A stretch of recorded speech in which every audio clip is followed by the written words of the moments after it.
주말 특근 첫 번째 순서. 노르가즘과 함께 뉴스공장 대표 코너를 경쟁하고 있는 시간입니다. 국민의당 박지원 전 대표의 정치구단주. 지난 1월 11일 목요일 3부에 방송된 내용입니다. 다시 한번 들어보시죠.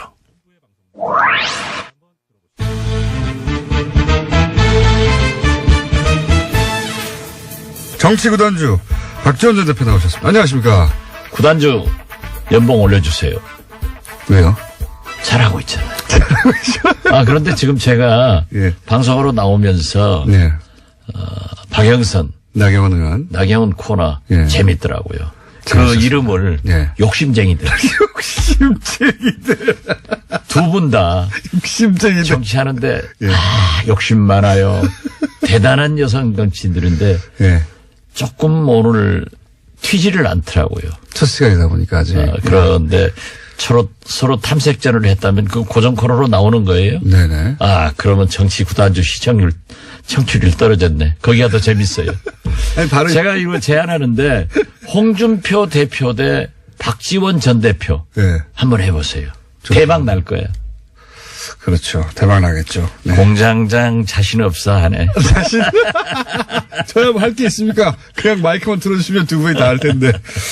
욕심쟁이들. 예, 저희 코너명 받고 있습니다. 욕심쟁이들. 제가 그러더라고 그러세요. 국민의당 분위기가 대표님이 아니 그런 걸로 하지 또 왜 국민의당이에요? 국민의당 이 통합이고 뭐고 국민 생활하고 전혀 관계가 없어요. 유승민하고 안철수나 관심 있지 누가 있어요? 그래도 뉴스는 많이 나오니까 정리 한번 해주시죠. 어떻게 되어가는지 상황이. 안 돼요. 안 돼요. 이제 보세요. 유승민 대표는 예. 성공하고 있어요. 원하는 바, 이렇게 본인의 이미지는 망친 게 하나도 없어요. 그렇죠. 예. 또 자기가 취할 걸 취해 가는 거예요. 예. 사실 TK 가면은 유승민 대표는 배신의 정치인인데 아직도 거기는 박근혜 정서가 강하잖아요. 예. 이번에 햇볕 정책, 예. 탈호남, 예. 국민의당을 먹겠다. 예. 라고 하니까 그 지역에서 인기는 올라간대요. 그래서 다음 국회의원 선거는 무난하게 당선의 길로 가고 있다. 그런데 잃고 있는 것은 안철수 대표예요. 예. 노원을 갈 수도 없고 대통령 나오자니 안 되고 이게 문제인데 제가 볼 때는 유승민 대표가 시키는 대로 하고 있어요 지금. 시키는 대로. 예. 예. 구체적으로 뭘 시키는데? 우리 국민의당 중재파 의원들이 예. 안철수 대표직 사퇴 예. 후 전당대. 예. 그래서 이제 중재파들은 그럼 안철수 대표가 물러나고 통합의 방법을 한번 찾아보자 이렇게 나왔죠. 통합 전당대를 하자. 예. 거기서 묻자. 예. 대표당원들한테 묻자 이렇게 되는데 물론 우리 개혁신당 창당파들도 그게 우리가 응하면은 통합을 인정해 주는 것 아니냐. 예. 그래서 그 정치는 그런 게 아니다. 예. 우리가 안철수 대표가 퇴진한다고 하면은 받아주자. 예. 그래서 그런 방향으로 가고 있었고. 예. 그러니까 중재파의 안을 이쪽 반대파에서는 받았다는 거죠. 사실상. 완전히 받지는 않았지만 내부적으로 얘기해보자. 그 의사를 제가 박주선 의장에게 전달을 했어요. 아, 그러셨군요. 예. 예. 그러니까 거기는 믿고 있어요. 예. 믿고 있는데 나는 그걸 딱 보는 거예요. 예. 제가 점쟁이 아니에요? 그렇죠. 제가 점쳐서 틀린 거 있어요? 틀린 점도 있죠. 공장장만. 아무튼. 그 점쟁이가 다 맞추면은 신이지. 그러니까 예. 또 틀릴 경우도 있는데 예. 어떻게 됐든 안철수는 하늘이 두 쪽 나도 안 받는다. 자기가 대표직 안 물러간다. 그거 왜 그랬을까요? 했는데 이분들이 중재파 의원들에게 난 물러가는 것을 고민하겠다. 예. 또 그 측근들도 어제까지 그렇게 북을 치고 다녔어요. 예. 치고 다녔는데 안철수, 유승민 어제 만났잖아요. 만났죠. 유승민이 물러가지 마라. 물러가지 마라. 중재파 거부해라. 예. 중재파 거부해라. 빨리 전당대 해라. 해라. 이렇게 하니까 이제 물러가지 않겠다. 다시 바꿨어? 그러니까 이 중재파 의원들 저 순진한 충정을 가진 사람들이 진짜 닥쳤던 개 지붕 쳐다보고 있는 거예요. 거기다가 그렇게 이렇게 된 거예요. 원래는 그런 중재안이 나왔을 때 박지원 대표님 쪽은 그래 그러면 그거 한번 의논해 보자 해서 안철수 대표 쪽도 그래 그럼 그런 방안을 한번 생각해 보자 하다가 다시 뒤집어진 거예요? 제가 출연한 거예요? 공장장이 출연한 거예요? 그러니까 정황 정리를 좀 그렇게 됐어요. 그렇게 됐군요. 그러니까 저보다 역시 네. 말은 정리는 잘하네요. 그런데 네. 어떻게 됐든 그렇게 하면서 또 측근들도 그렇게 안철수하고 북을 치고 다녔단 말이에요. 예, 중대 받는다 하다가 받는다 하다가 만나가지고 안 한다. 또 바꿨습니까? 빨리 통합 전당대회 해라. 그러니까 당무의 일을 지금 극비리에 준비하고 있다는 거예요. 극비리. 그리고 대표 당원들도 어떻게 조정해보자. 예. 네. 이런 대표당원들 유신 구테타식 발상으로 지금 준비를 해 나간단 말이에요. 대표당원들을 조정해 보자는 거는 그렇게 많은 사람 모이기 힘드니까 대표당원을 모집단을 좀 줄여보자 이건가요? 뭐 별일 다 하는 거예요. 네. 그래서 저는 요즘 보니까 지난 대선 때 저는 믿지는 않았어요. 왜 국민들이 MB 아바타다. 그래. 그래서 나는 지금 최근에 와서 보면은 MB 적폐청사를 정치 보복이라고 말하는 등 좀 이상해요. 그러나 저는 우리 안철수 대표가 MB 아바타라고는 생각하지 않는데 저분이 유승민 아바타구나 이렇게 알고 있습니다. 이거 시키는 대로 하는 거예요. 그러니까 제가 욕을 하고 비난을 해도 괜찮은데 유승민 대표에게 그렇게 당하고 다니니까 좀 짠한 생각이 들고 기분이 나쁘고 유승민이 미워요.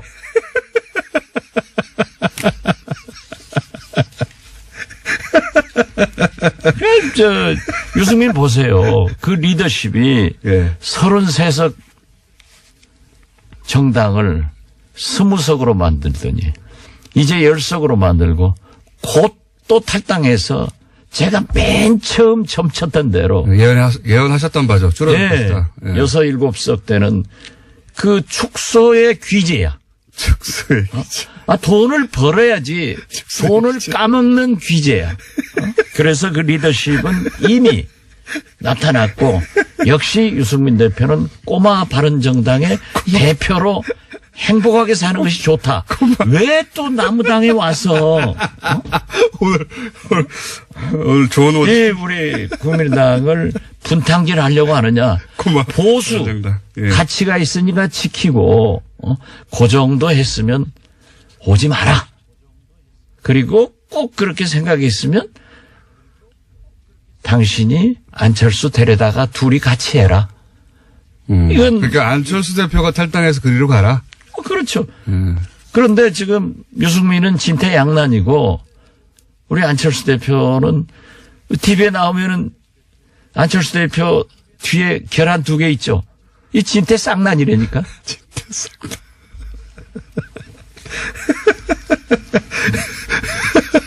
오늘 새로운 어디가 아주 많이 나옵니다. 꼬마 바른정당, 진퇴쌍난, 유승민 아바타. 그런데 이런 안도 있었잖아요.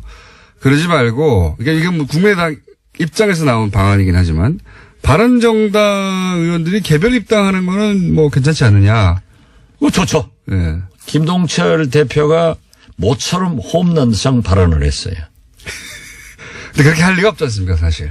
바른정당 의원들이. 그거는 바른정당의 개별 안 될 것 같으니까 예.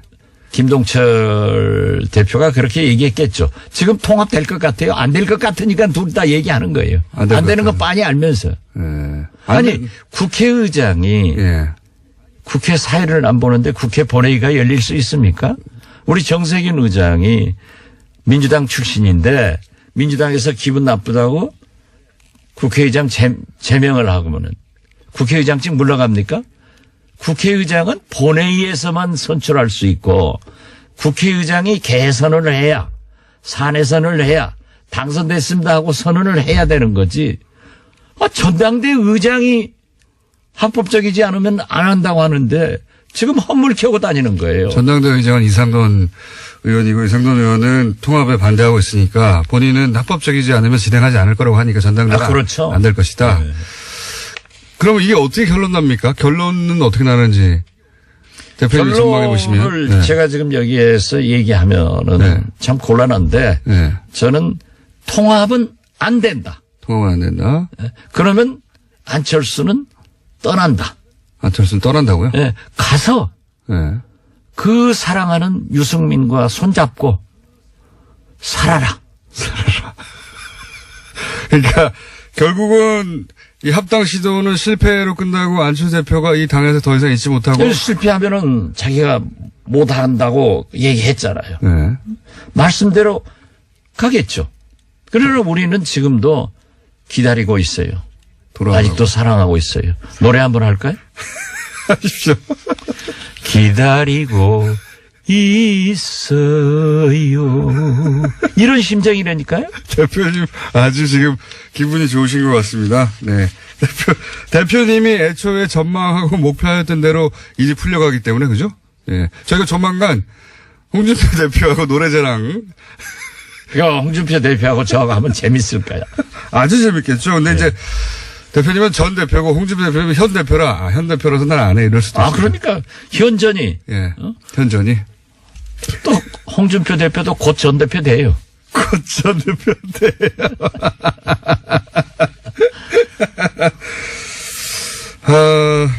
꼬마 바른정당 사람들이 우리 국민의당의 정체성과 내용을 좀 알아라.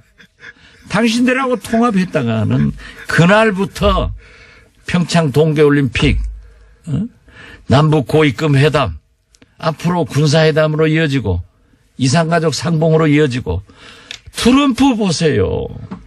작년 8.15 경축사에 문재인 대통령이 북한 핵을 동결하자. 네. 이게 큰 터닝 포인트를 만든 거예요. 이 문재인 대통령 그건 위대한 발언이에요. 그런데 그걸 아무리 우리 언론들에게 얘기해도 관심을 안 두더라고요. 네. 보세요. 북한 핵은 반드시 동결로 가고 북한이 NPT에 가입하고 IAEA 핵사찰을 받으면은 트럼프는 성공하는 거예요. 경제 지원은 한국과 일본이 복노릇 하는 거예요. 미국 복노릇 하는 거예요. 미국은 돈 절대 안 써요. 네. 그러면은 예전에도 그랬죠. 예전에도 그랬어요. 네. 그게 역사입니다. 예, 경수로 그렇기 때도 때문에 그랬고. 예. 지금 현재 트럼프의 특바가 예. 약 30%밖에 안 돼요. 예.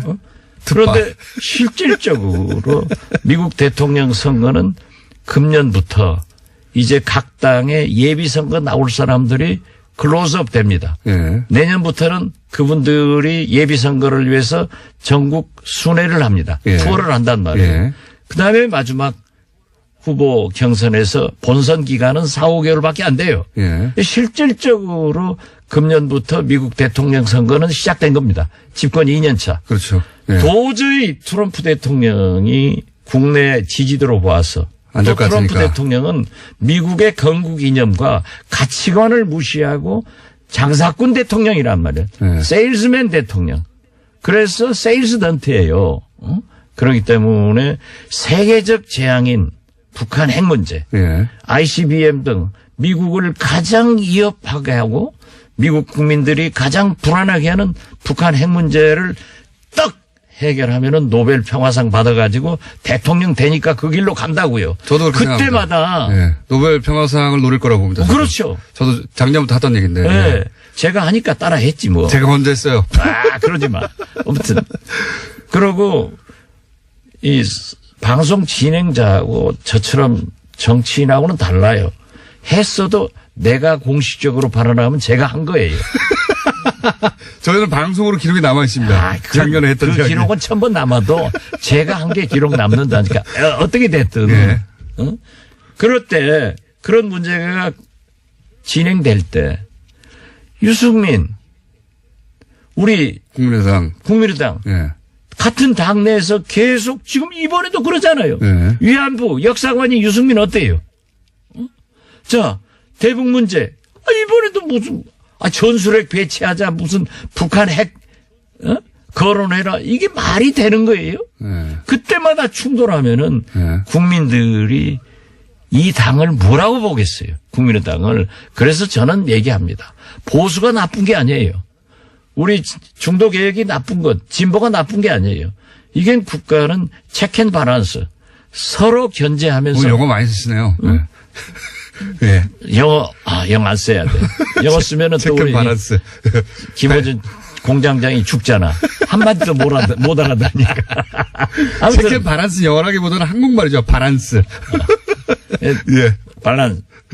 그런데 아무튼 그 보수는 보수대로 지금 문재인 자기 역할이 정부가 있는데, 예. 이렇게 대북 문제를 할 때 약간의 견제를 해주는 게 국가 발전을 위해서 필요하단 말이에요. 긴장감도 필요하고요. 그러니까 예. 저는 유승민 대표를 그 방면에서는 존경해요. 예.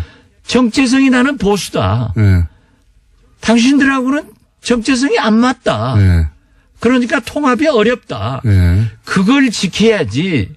왜 박 천장 나가라. 지가 왜 나가라고 해요? 그리고 우리가 당에 입당하면서 유승민 대표한테 면접시험 봐서 들어가나? 자기가 우리 면접시험 보고 통합을 해야지? 그거예요. 오늘 아주 깔끔하게, 짧은 시간 내에, 생각하시는 바를 아주 요약해서 잘 전달하셨던 것 같습니다. 네. 우리가 왜 면접 보고 들어가냐? 왜 지가 나가라고 하냐? 자기가 나가야지. 네, 알겠습니다. 정치 구단주, 오늘 아주 기분 좋으신, 그리고 홍준표 대표하고 붙여달라고 지금 요청하신 국민의당 박지원 전 대표였습니다. 감사합니다. 감사합니다. 박지원 전 대표의 정치구단주. 컨디션이 좋으셨던 것 같아요. 그리고 내공이 그대로 드러난 시간 아니었나 싶습니다. 신조어가 마구 쏟아져 나왔습니다. 청취자 여러분들께서도 같은 평가를 해주셨습니다. 6811번님, 노르가즘 아성을 넘보는지 오늘 빵빵 터뜨리시네요. 537번님께서는요, 뉴스공장 코너 중 박지원 의원의 정치구단주 시간이 제일 재미있어요. 아침부터 많이 웃었습니다. 개그 코너보다 더 재미있습니다. 라고 극찬해 주셨습니다. 생방송 시사 라디오 프로그램에서 출연자가 스스로 노래를 한 사례가 있을까 싶기도 하고요. 8325님께서 이 이야기를 해주셨습니다. 박지원의 가라오케로 코너명 바꾸라. 이런 말씀 해주셨습니다. 그리고 박지원 전 대표께서 더불어민주당 박영선 의원하고 자유한국당 나경원 의원의 대담을 듣고 나서 본인은 자유한국당 홍준표 대표와의 매치를 원한다고 얘기하셨는데, 김영래님 또 우리 많은 청취자 여러분들께서 큰 기대를 해주셨습니다. 과연 빅매치가 성사될까? 섭외를 해야 되는, 또 만들어야 되는 이 뉴스공장 제작진들의 다크서클이 더 깊어지고 더 까맣게 되지 않을까 싶습니다. 뉴스공장 주말 특근 교통정보 듣고 이어가겠습니다. 10일 수요일 2부에 방송된 국가기록원 이소연 원장의 인터뷰인데요. 충격적인 내용을 전해주셨습니다. 다시 한번 들어보시죠.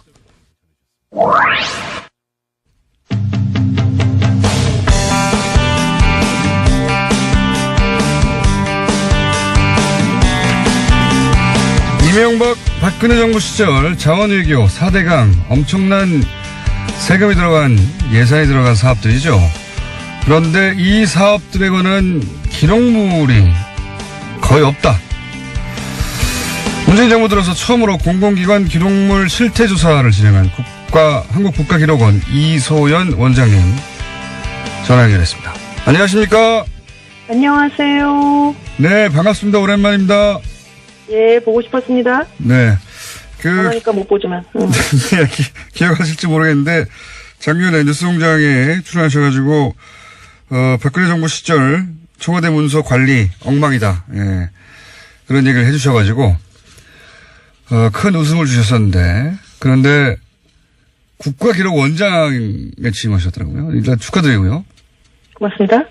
공무원이 아닌 민간인이 수장이 된 건 처음이라고 제가 들었는데 맞습니까? 맞습니다. 46년 만에 처음입니다. 대단한.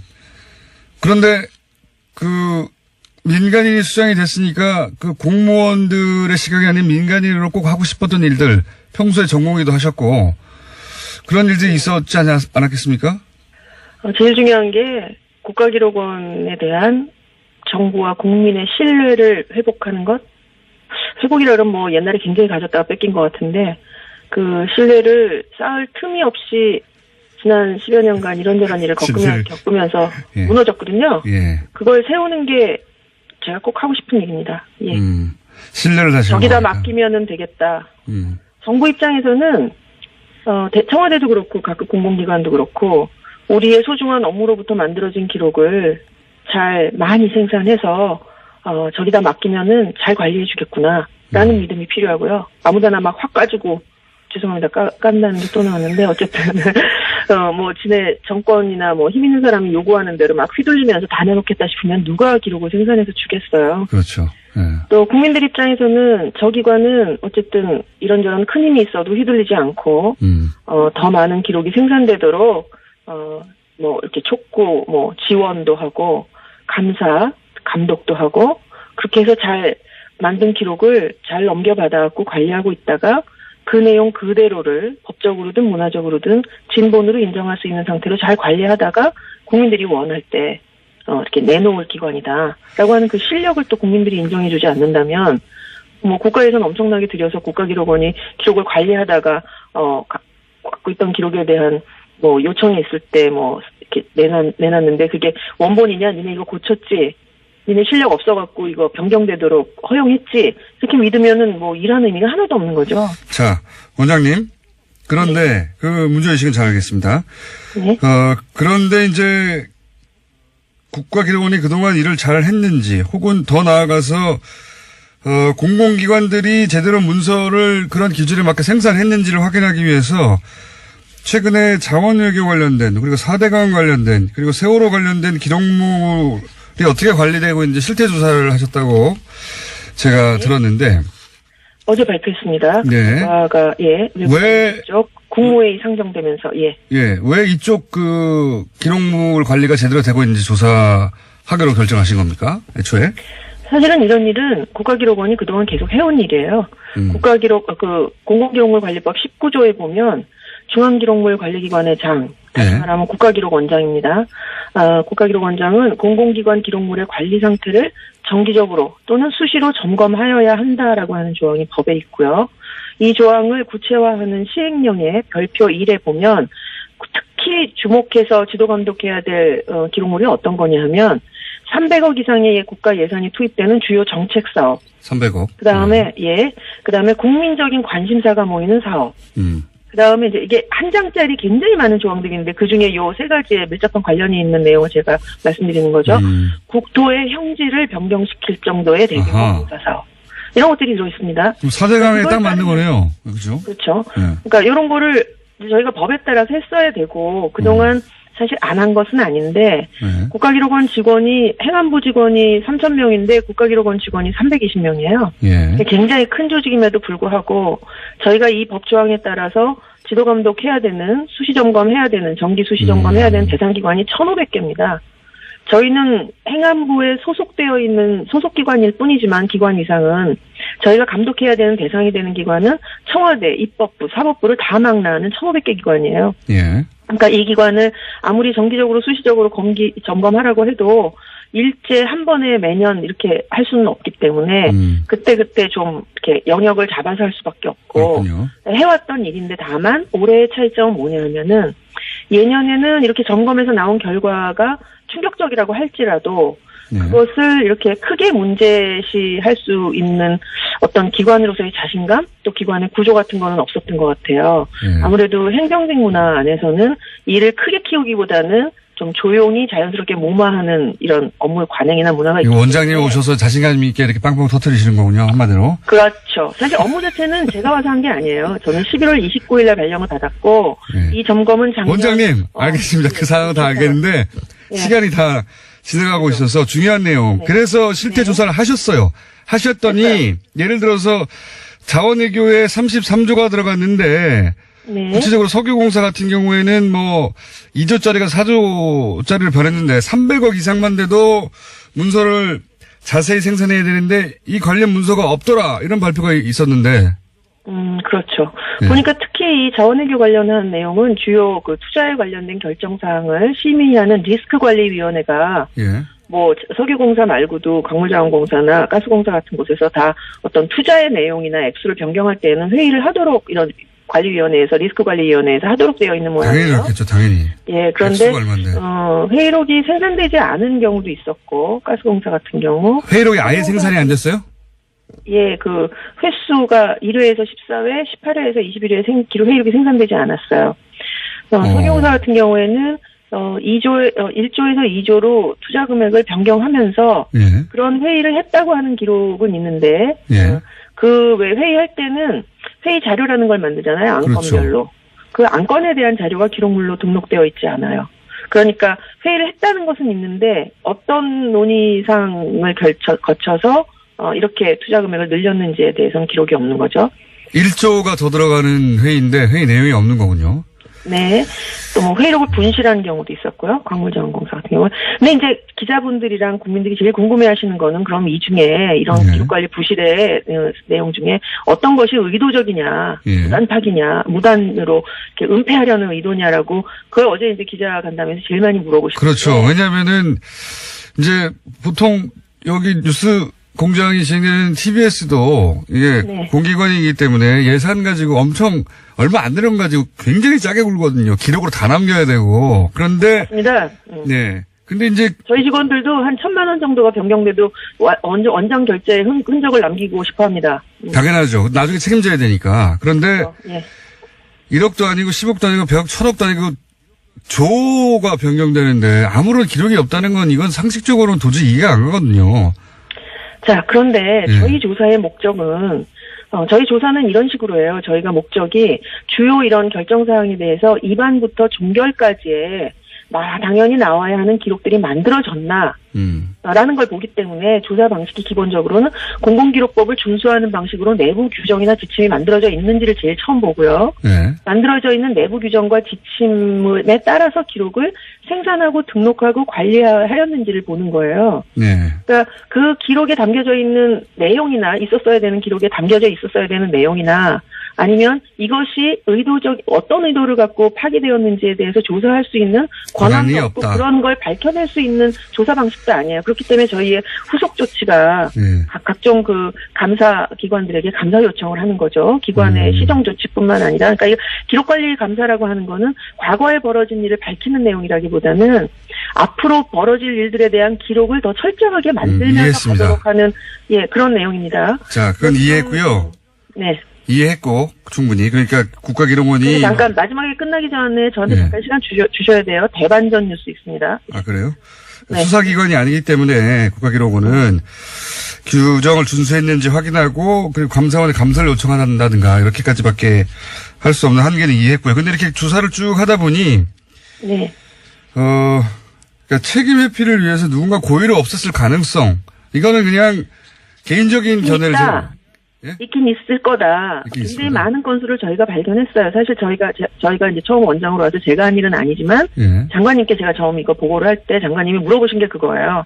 이게 다 의도적인 거라고 보냐? 원장 대답해 보세요. 예. 근데 제 대답은 그런 것도 있지 않을까 저희는 생각합니다. 그러나 대부분은 네. 기록 관리를 어떻게 해야 되는지 혹은 꼭 해야 한다는 의식이 없어서 벌어지는 일도 굉장히 많을 거라고 생각합니다. 그게 이렇게 아무렇게나 퍼센트 얘기할 수 있는 건 아니지만 70-80%는 그걸 거고요. 근데 이렇게 민감한 거는 예. 이렇게 민감한 건 의도적으로 없앴다고 의심받을 만 하지 않습니까? 충분히. 그럴 수도 있을 거라고 생각합니다. 그런데 이 공무원들이 업무를 하는 관행 중에는 대부분의 담당 직원들은 업무에 대한 기록을 남기려고 해요. 예. 당연하죠. 문제가 있기 때문에. 공무원들은 항상 그렇던데. 의도적 파기 같은 것은 이제 담당 직원들의 범위를 넘어서서 지시 같은 것이 있어야 되는데 그 지시가 남아있기가 어렵잖아요. 알겠습니다. 예, 그리고 사실- 또 하나는 예. 공무원들이 또 요거는 또 이렇게 저도 이렇게 쭉 보면 공무원들 중에 내 업무는 세상에서 제일 중요한 업무니까 모든 기록을 다 남겨야 되고 이거 다 연구야. 라고 주장하시는 계열의 분들도 계시고 예. 기록 남겨봤자 뭐 문제만 되지 유리할 거 없으니까 가능하면 좀 덜 남기고 알겠습니다. 원장님. 좀 기간도 작게 책정하고 너무 물어보면 워낙 달변으로 길게 얘기하시니까 2분밖에 안 남았기 때문에 반전 알려주세요. 반전. 대반전. 예. 내일 저희도 그 혁신 TF라는 게 있었어요. 아, 그렇군요. 돌아갔어요. 내부적으로. 네. 예. 기록원이 어쨌든 새로 태어나야 하니까요. 예. 내일 아마 이제 원장은 전임 원장님도 저도 논의에 참여하지 못하는 구조였어요. 좀 독립적으로 활동하기 위해서. 예. 내일 그분들이 기자회견을 하시는데 거기서 이 혁신 과정에서 이제 개선해야 될 점 과거에 있었던 일들을 찾으려고 조사를 하다 보니까 국가기록원의 기록이 하나도 없더라. 그래서 다른 데 없는 게 문제가 아니라 국가기록원에도 기록이 없더라. 그렇습니다. 예. 저희가 그래서 기록관리 감사를 당할지도 모르겠습니다. 지금 제가 지금 아까 말단 직원들에게 표적이 가는 것이 제일 걱정되는 거예요. 이거 발표하면서도 기록관리 실태에 대해서 경종을 울려야 되기 때문에 크게 갑시다. 제가 우겨서 막 이렇게 보도도 하고 막 크게 가긴 하는데 그것의 희생자가 말단 직원들, 특히 기록관리 전문요원들, 내부에서 실권도 없고 기록관리 업무하기에 허용도 못 받았던 사람들이 다 공격받을까 봐 걱정이 돼서 특정 기관에 주목되지 말았으면 하는 마음이 있는데 지금 어쨌든 생산기관 각급 기관에 서 있는 그 기록관리 전문 요원들은 국가기록원 이내나 잘해 이게 10년 동안에 있었던 일이에요. 그래서 정말 죄송합니다. 제가 이제 곧 사과문도 쓸게요. 원장님 이해했습니다. 이해했습니다. 그러니까 지금 대반전입니다. 내일 아침에 이제 뉴스로 나옵니다. 네, 국가기록원에서 지금 석유공사라든가 뭐 광물자원공사라든가 가스공사 뒤져봤더니 필요한 뭐 조단위 돈을 쓰면서도 기록물이 하나도 없더라. 막 이렇게 지적을 하셨는데 내일 국가기록원 내부 TF 결과가 나오는데 국가기록원에도 TF. 예. 국가기록원에도 변명은 하나 있어요. 국가기록원도 이게 법상 우리는 기록관 설치 의무 대상 기관은 아니에요. 자, 어쨌든 근데 이 기록관을 설치해야 된다고 했는데 그동안에 리더십 기록원에 책임지는 분들은 그걸 허락하지 않은 거예요. 원장님 건 있어요. 예. 원장님 책임이 아니라 이전 시스템 책임이었다고 제가 이해하고요. 아니 현재 거기서 붙박이로 일하시는 분들의 책임이 아니다라는 거예요. 그렇죠. 네. 예, 네. 그 이전에 장의 책임이었다고 저는 이해하겠습니다. 오늘 여기까지 하고 다시 한번 연결할게요. 감사합니다. 네. 이소연 국가기록원장이었습니다. 국가기록원에 기록이 없다. 충격적인 사실이 아닐 수 없습니다. 이소연 원장님 인터뷰를 들어보니까 법률 규정을 들면서 이야기를 하시는 부분이 상당히 인상적이었거든요. 그래서 법대로 한다는 이야기를 많이 하셨는데 이렇게 국가기록원에도 기록이 없을 정도였다니 법치주의를 이야기해왔던 지난 정권들이 얼마나 형식적으로만 이야기했는가 하는 생각이 들었습니다.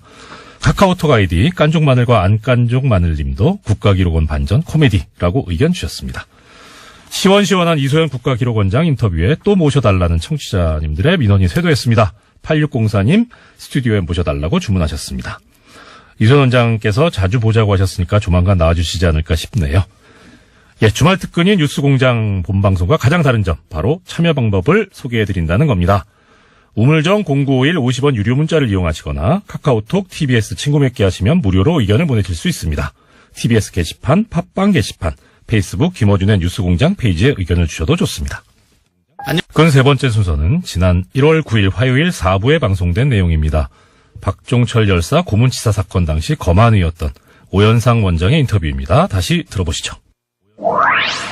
1987 1987년 6월 민주항쟁을 소재로 영화 화제죠. 계속해서 고 박종철 당시는 학생이었죠. 이 사망의 진상을 밝히는데 기여했던 오연상 원장 전화로 연결해서 그때 상황을 좀 짚어보겠습니다. 안녕하세요, 원장님. 예, 안녕하십니까. 네, 언론에 잘 등장하지는 않으셨더라고요, 보니까. 네. 네. 그런데 저희가 확인하다 보니까 그 당시 박종철 군 시신을 가장 먼저 검안하신 당사자죠? 어떻게 검안하러 가시게 된 겁니까? 그게 87년 1월 14일 오전 11시 30분경이었는데요. 네. 그 당시에 저는 중앙대학교 용산병원에 네. 전임 강사로 근무를 하고 있었습니다. 예. 그런데 그 진료부장 겸 내과 과장을 하는 박 교수님이 제 방으로 전화를 하셔서 남영동 대공분실에 긴급 왕진 요청이 들어왔는데 네. 보통은 응급실 당직 레지던트가 가지만 이건 상황이 심각해 보이니까 교수가 가는 게 좋겠다. 응급실로 내려와라. 그렇게 말씀을 하셨습니다. 네. 그래서 응급실로 갔더니 남영동에서 온 형사 세 분이 기다리고 있었고 예. 우리 응급실 간호사하고 응급장비를 챙겨가지고 앰뷸런스를 타고 곧바로 남영동으로 갔습니다. 처음부터 검안을 하러 간 건 아니고요. 예. 남영동에서 요청한 것은 상태가 위중한 환자를 살려달라는 거였죠. 처음에는. 네. 근데 제 추측으로는 왕진 요청을 하러 형사들이 출발했을 때는 박종철 군이 살아 있었던 걸로 생각이 됩니다. 그럼 가시는 도중에 사망했다고 보시는 거군요? 네, 그렇죠. 도착을 했을 때는 사망을 해 있었으니까 그렇게 된 것 같아요. 처음에 도착하셨을 때 당시 남영동 형사들은 상황을 어떻게 설명하던가요? 처음에? 네, 그러니까 그 병원에서 남영동까지 신호 무시하고 앰뷸런스로 달리니까 한 5분 정도 시간인데 그 예. 사이에 다음과 같은 정보를 말해주더라고요. 그 조사받던 학생이 술을 많이 먹었는지 목이 마르다고 물을 달라고 해서 물을 줬더니 주전자째 벌컥벌컥 마시다가 갑자기 숨을 안 쉬었다. 이렇게 얘기를 해줬어요. 그렇군요. 이거는 아마도 물과 관련해서 호흡 쪽에 문제가 생겼다. 그러니까 응급조치를 할 때 이거를 감안해서 숨을 다시 쉬게 해봐라. 그런 의도였다고 생각이 됩니다. 알겠습니다. 형사들은 그러니까 물 많이 마시다가 갑자기 숨을 안 쉬게 됐다. 이런 식으로 설명했는데, 네. 그 선생님이 처음에 가셔가지고, 그 설명이 사실이 아니다라고 판단한 이유가 있으십니까? 그 방의 구조가 예. 문을 여는 순간 그 저쪽 창가 쪽 사실 창은 없었지만 창가 쪽으로 욕조가 보이더라고요. 욕조. 예. 예, 그 당시에는 지금과 다르게 하얀 색깔 욕조였었고 예. 그 다음에 자연스럽게 오른쪽에 환자가 누워 있는데 한 바닥에서 30cm 정도 올라와 있는 평상 다리가 없는 침대죠. 예. 거기에 팬티만 입은 상태로 젊은 남자가 누워 있는데 물에 다 젖어 있더라고요. 머리부터 발끝까지. 그러니까 당연히 바닥에도 물이 많고 예. 그 상황에서 생각할 수 있는 건 몇 가지밖에 없잖아요. 저 욕조에 물이 차 있었겠구나. 그리고 저기 들어갔다 나왔겠구나. 그러다 무슨 사고가 생겼구나. 그렇게 생각을 한 거죠. 당연히 보자마자 그런 생각을 하셨던 것이고. 그리고 이제 그 형사들이 그 병원 응급실로 옮기자고 하는 것을 중간에 그렇게 못하도록 막으셨다고 제가 알고 있는데 그건 왜 그러셨습니까? 네, 그거는 사망 상태였지만 그 심폐소생술을 30분을 했습니다. 예. 그동안에 한 번도 소생이 안 됐거든요. 그러고 나서 또 병원으로 옮기게 되면 응급차 안에서는 그게 용이하지가 않거든요. 심폐소생이. 네. 그런 상태로 병원에 옮겨서 다시 심장 제세동기 같은 걸 써서 한다 하더라도 그게 소생이 될 가망이 거의 없어요. 네. 그뿐만 아니라 사망 장소가 바뀌게 되거든요. 남영동 대동분실에서 용산병원 응급실로 바뀌거든요. 그렇군요. 사망 원인에 대해서도 여러 가지 변화가 생길 것이고 그래서 그것은 좋지 않다고 생각을 했습니다. 그러니까 이제 형사들이 옮기자고 하는 것도 이러면 사망 장소가 그러면 남영동이 아니라 병원으로 될 수 있으니까 그걸 못하게 막아야 되겠다는 생각을 그때 하신 거고. 사실상 그 소생 가능성이 거의 없었기 때문에 그러니까요. 그렇게 옮겼을 때 그런 문제들이 생긴다라고 생각을 했죠. 이미 사망했는데 네. 사망 장소를 병원으로 바꾸게 되는 효과가 날 테니까 그러면 안 되겠다 싶어서 그건 막으신 거고. 그리고 네. 가자마자 형사들이 이거 설명하는 것과는 다르게 이거는 지금 물고문을 당하다가 물고문이라는 표현은 그때 안 쓰셨어요. 근데 물고문을 당하다가 사망한 거구나 이렇게 생각을 하신 거고. 물고문이라는 표현을 안 하시고 물에 대한 이야기를 그때 많이 하신 걸로 물고문이라는 표현을 쓰실 수는 그때는 없으셨군요. 그것은 내가 목격한 상황이 아니니까 거기서 내가 확신에 차서 물고문이 있었던 게 확실하다 이렇게 얘기하면 그게 더 이상하게 들릴 거잖아요. 네. 그리고 저 의사가 암만 해도 그 색깔이 좀 이상하다. 뭐 그런 식으로 몰릴 수도 있고. 그러니까 나는 사실에 입각해서 내가 본 대로만 얘기하는 게 더 낫겠다라는 생각을 한 거죠. 그런데 이제 경찰이 기자회견을 열어서 그 유명한 이제 책상을 친히 억하고 죽었다 쇼크사로 발표를 하자 여기 대해서 그 단순 쇼크사가 아니라 고문사라고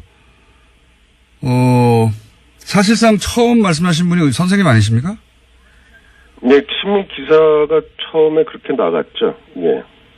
그러니까요. 그러니까 처음에는 물고문에 대한 얘기를 안 한다니까 경찰이 쇼크사를 발표를 하자 최초의 거만이로서 그냥 있을 수 없으셨던 거죠. 글쎄요. 기자분들이 찾아오셔서 인터뷰를 하게 됐으니까 그런 얘기를 하게 된 건데, 예. 상황에 대해서 얘기를 하는데 거짓말을 할 수는 없었던 거죠. 사실대로 말하면 본인이 그 당시 사회 분위기라는 게 이제 지금하고 완전히 달랐기 때문에 네. 주변에서 그렇게 사실대로 말하지 말라고 말리는 사람은 없었어요? 많이 있었죠. 어떤 상황이 벌어질지 예측들을 못하니까 입 조심해라, 그냥 적당히 얼버무리는 게 좋겠다. 그런 얘기는 많이 들었습니다. 근데 왜 그냥 사실대로 말해버리셨습니까? 그거는 쇼크사 아닌 거를 내가 분명히 알고 있는데, 그거를 맞다고 얘기할 수는 없었죠. 그러고, 만약에 내가 그렇게 양심에 따라서 얘기를 안 하고 거짓말을 하면 평생 동안 내가 나를 괴롭힐 것 같았어요. 그것도 굉장히 위험한 일이라고 생각이 됐거든요. 고문보다는 그게 더 걱정되셨군요. 그러면 그 이후에 혹시 경찰에 끌려가거나 감시를 당하나 그런 일은 안 겪으셨습니까? 안 겪으셨어요? 일단 14일에 거기 갔다 온 뒤로 그날 오후부터 감시가 있었죠. 귀찮게 구는 사람들을 보호해주겠다 그러면서 형사들이 감시를 했는데 그건 아마 기자들이 접촉 못하게 하려고 그랬던 것 같고요. 기사가 나가고 난 다음에는 검찰 조사를 24시간 받았고 곧바로 연이어서 신길동으로 임의동행돼서 거기서 한 16시간 정도 조사 받았습니다. 조사도 받으셨고. 무섭지는 않으셨어요? 내가 죄 진 게 없는데 무섭긴 뭐가 무섭겠어요. 다른 대로 얘기하면 되는 거지. 네. 그러니까, 전문가로서 그리고 직접 본 것을 사실대로 얘기했을 뿐이니까 나는, 무서워할 이유가 없다 이렇게 생각하신 거군요. 예. 지금, 현재는 학교에서 가르치지 않으시죠? 지금은. 네, 2009년도에 제가 개업을 했습니다. 개업을 네. 하시고. 당뇨병을 전공한다고 들으셨는데 그러면 지금 개인 병원도 관련입니까? 네, 아무래도 저는 당뇨가 전공이기 때문에 오시는 환자분들도 거의 다 당뇨 환자가 많습니다. 제가 갑자기 이 얘기를 여쭤본 이유가 뭐냐면. 네. 제가 이제 한 10여 년 전에 인터뷰했던 것도 한번 읽어봤는데 최근에 인터뷰를 거의 안 하셔가지고 오래되셨고요. 네. 그래서 읽어봤는데 각자 자기 일을 잘하면 되고 사실대로 이야기하고 그냥 정직하게 일하면 된다 이런 말씀을 하셨더라고요. 네네. 굉장히 인상적이어서 당뇨병을 굳이 전공하신 걸 제가 거론했고 마지막으로 혹시 나라다운 나라라는 얘기가 작년 한 해 굉장히 많았는데 본인 생각하시는 나라다운 나라는 어떤 겁니까? 글쎄요, 저는 그냥 각자 자기 맡은 분야에서 자기 일을 충실히 잘 하면 된다고 생각하거든요.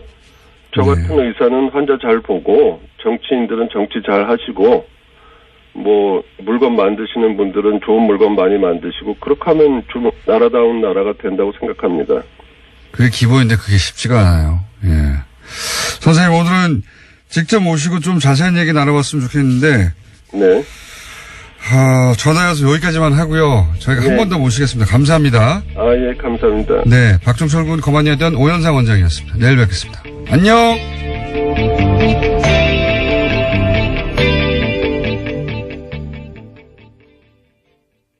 영화 1987이 흥행가도를 달리고 있습니다. 지난 11일 목요일에도 14만 4,028명의 관객을 동원하면서 박스오피스 1위에 올랐고요. 금요일인 12일 기준으로 해서 누적 관객 수 475만 명을 돌파했습니다. 아마 이번 주말에 500만 명 돌파는 무난하지 않을까 싶습니다. 왜 이 영화에 많은 관객이 몰릴까요? 국내 내노라는 톱스타와 연기파 배우들이 총출동했다는 것 외에 진짜 이유가 있을 것 같습니다. 이한열 열사 역을 영화에서 맡았던 배우 강동원 씨가 그 출연한 이유를 이야기를 했는데요. 이 영화를 준비하면서 많은 빚을 지고 있구나라고 생각했다. 그리고 그 빚을 조금이라도 갚는 심정으로 영화에 참여했다라고 고백을 했습니다. 인터뷰를 했던 오연상 원장도 진실을 말하지 않으면 후회할 것 같아서 말을 했다. 이렇게 이야기를 했고요. 적폐청산을 해야 하는 그런 일, 우리가 후손들에게 지고 있는 빚이 아닐까 싶고요. 적폐청산을 하지 않으면 나중에 엄청난 후회를 할 것 같은 생각이 듭니다.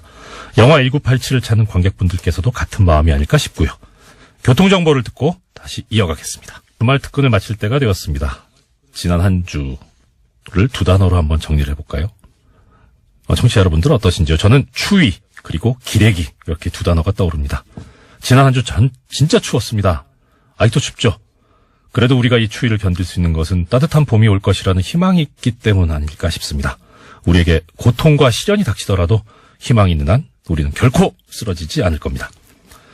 대통령의 신년 기자회견에서 한 기자분이 했던 질문이 연일 화제가 되고 있습니다. 편하게 기사를 쓰고 싶으니까 대통령이 댓글에 대해서 한 말씀 해달라 이런 취지였는데요. 저들은 그동안 호의호식하면서 편하게 살다가 정의가 바로 서려니까 참 힘든 모양입니다. 민주주의 국가인 우리 대한민국에서는 주권자인 국민으로부터 비판과 감시를 받지 않아도 되는 특권층이 있어서는 안 됩니다. 헌법 제11조 제2항에도 나와 있죠. 사회적 특수계급의 제도는 인정되지 아니하며 어떠한 형태로도 이를 창설할 수 없다. 저들이 그 특권을 다시 누리고 싶어서 온갖 책동을 벌이더라도 우리는 의연하게 맞서야 합니다. 특권을 누리는 자들 반드시 없어질 것입니다. 그런 희망을 가지고 이겨나갑시다. 뉴스공장 주말 특근 오늘 준비한 수는 여기까지입니다. 지금까지 PD의 정경훈, 노소정, 작가의 이미지, 이윤정, 박지혜, 진행에는 비정규직 특근자 법무부인 동아내 사무장 이정열이었습니다. 비정규직이 없어지는 그날까지 안녕.